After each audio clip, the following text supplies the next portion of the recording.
Steno Wale Babu welcomes you.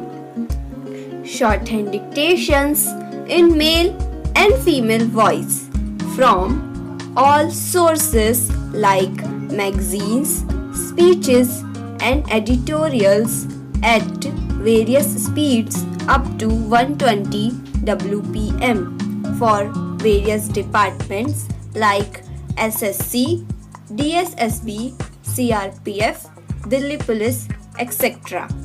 Please like, share, and subscribe the channel. Thank you.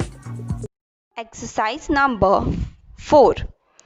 Now I come to demand about the freedom fighters.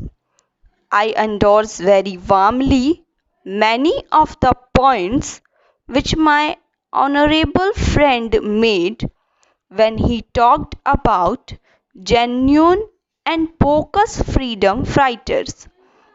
In fact, the Government of India themselves in various replies in the past in the August House have told us about how many bogus cases were also found out.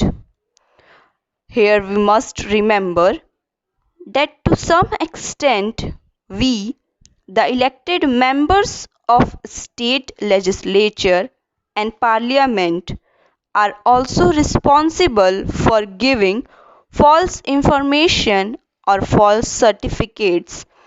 I am not saying that this or the particular person has done it, but when the government say that in the absence of any proof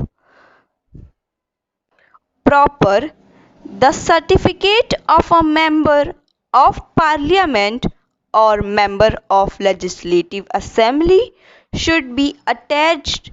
Surely the member of parliament or member of legislative assembly should be 100% sure of his facts, and he just should not do it by way of obliging any person.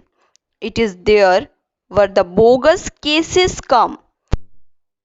Making an appeal through this speech to members of legislative assembly in state legislature and members of parliament here that we take extraordinary care so that we do not issue certificates liberally or irresponsibly, because otherwise it becomes more difficult for the government.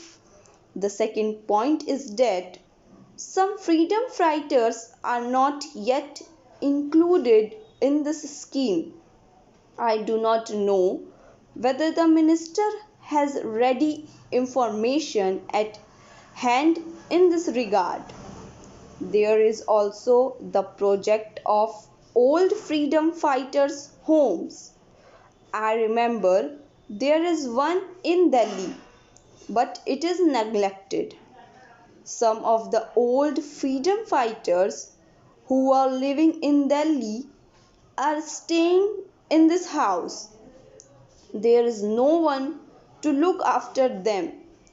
They are not given proper food, proper drinking water, hot water for bath, and so on.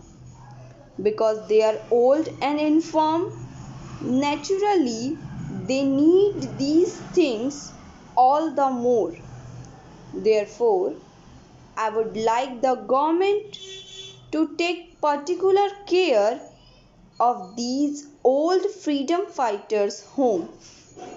Lastly, although I know that the government of India have paid a lot of money to these freedom fighters, I see from letters received by me, not only from Gujarat but from other parts of the country as well, that the papers of freedom fighters are not disposed of, although the applications had been properly sent through the state administrations and more than 2 years have elapsed.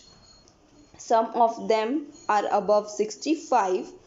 If they have to wait for another 1 or 2 years to get their pensions, they may not be available to take it. We are prepared to give some additional grants if the minister wants it that way to them. Thank you.